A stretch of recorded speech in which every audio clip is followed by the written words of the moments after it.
Ty is from Louisiana. Ty, welcome to the show. You're on the air. Hey, Jesse. Hey, Ty. How you doing? Great show today. All is well. Thank you. I kind of feel like one of the reasons why I love your show so much is that I really relate to your teachings, but also the people that call in, I can see myself in them. And this morning's kind of been a lot about the silent prayer and how to do it properly, I guess. I just wanted to tell you about my experience with it. I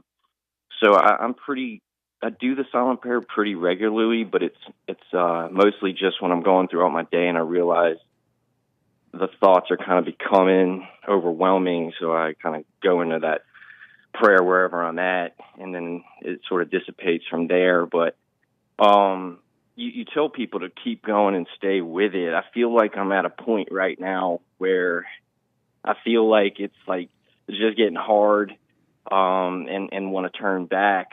Do you know what the word nihilism means? No. The definition is a viewpoint that traditional values and beliefs are unfolded and that existence is senseless and useless.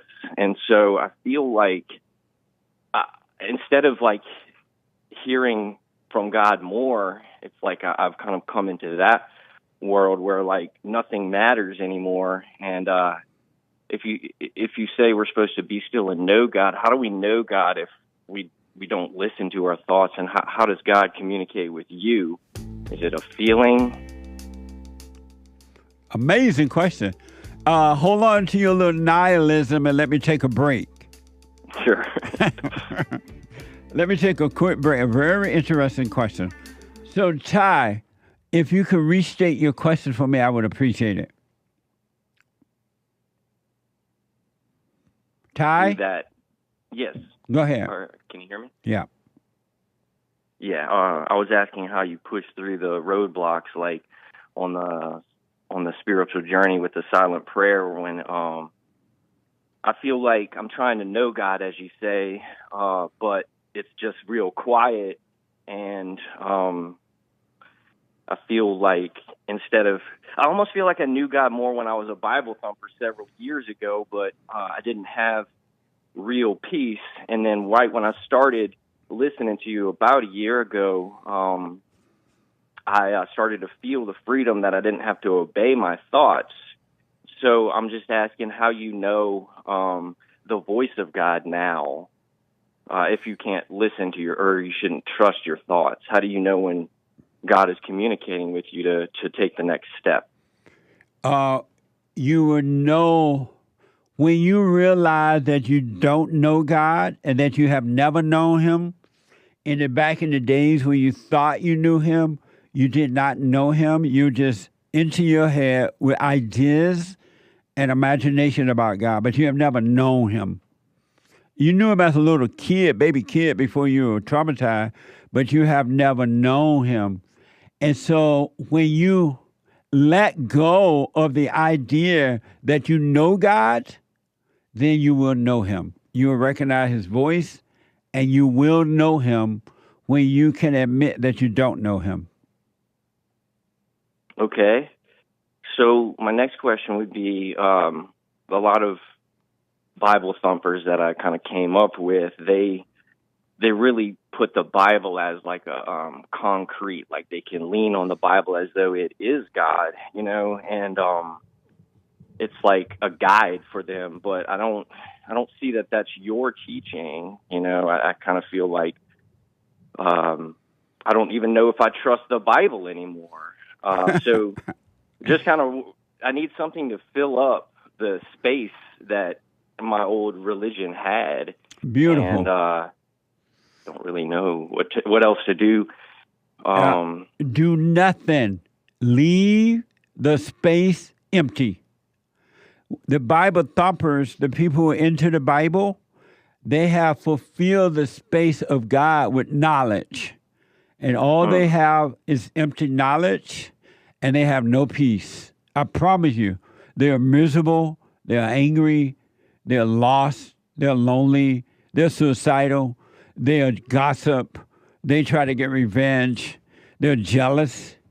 They have no peace at all, and all they have is empty knowledge about God, but they don't know Him at all.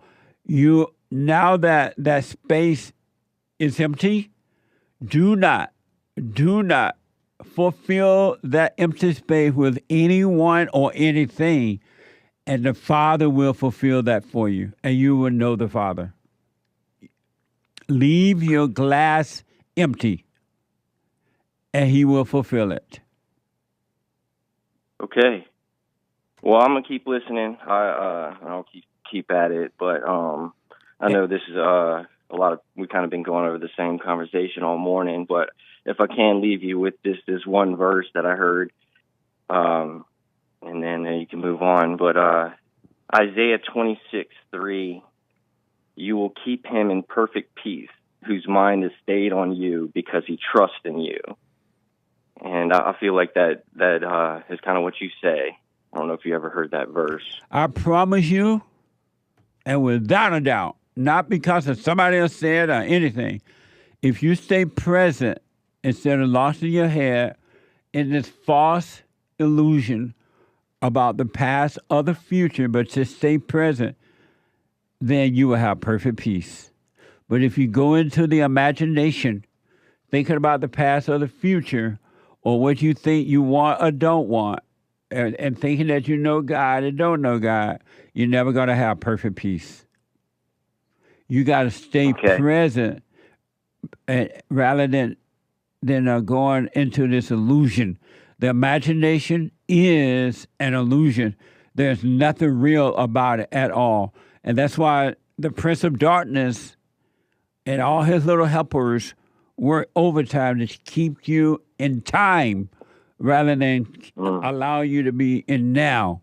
God and the kingdom of heaven is right here, right now, all the time. Yeah. And so this emptiness that you're starting to feel, like nothing matters, and the things I used to be interested in, I am no more, am not no more anymore, or I don't care about being around folks. If I do, fine. If I don't, that's where you want to be, because you're overcoming the world. You're overcoming the imagination. And you got to have perfect peace. If you stay with it, you got to have the kingdom of heaven right here on earth inside of you. There's another life. There's another way to live. There is the real kingdom inside of you, and you are on your way to living in that rather than the illusion of the world. Sure. I wanted to ask about lost creativity, like you had said, or I was saying that I don't really care much about what's going on right now. It's like I lost my creativity. I used to write, words and music and build things, and now I don't see any reason to. So I hope I get past this. I'm just wondering if you experienced that at any point. If you feel like writing, sit down and write, but don't write to get an ego feeling or false identity from it. If you feel like building, build, but not to get a sense of life from it. A building is just a building. Writing is just writing. Do not call it you. Don't be happy or sad about it. Just do it and let it happen naturally. I feel like when I did write, that's why I was doing it. That was almost what drove me. And now that that's gone, I don't have anything driving it because, maybe like original art wants to point back at the artist like, oh, this guy is special. He did that. And that's what I was aiming for. Yeah. Realizing now it was mostly ego driven. Yes. And so now feeling the ego die, maybe just getting older.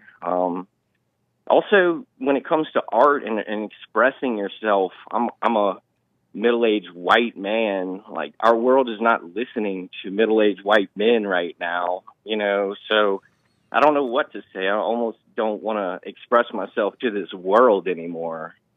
Well, don't worry about that. If you have the talent to write, it's from God. He's giving you the ability to write and to create art. Just let it happen and don't worry about who will accept it, who will not. It will be the right person or people will see it and they will accept it. Don't have this in your mindset that white people are not being listened to. You're coming from a different place now. You're coming from a life within. And then within, somebody else is in control of that, not Satan. So you'll be fine. All right. So, I appreciate you, Jesse. Yeah, just use your talent and write and create. And don't worry about who will or will not accept or see it. That's not your concern. But you use your talent if God has given it to you to do it and be grateful for it and do it with a sense of appreciation. Thy will be done, I guess. Whatever he wants me to do, we'll see. And you're going to write and create like you've never done before because now it will be natural rather than ego-driven. I hope so. Thank you, Jesse. And you stay with it, man, no matter what. You stay with watching, staying present, and letting life happen. I'm on my way. All right. Thank you, sir. You're welcome. Thank you all, y'all. You're welcome. Bye.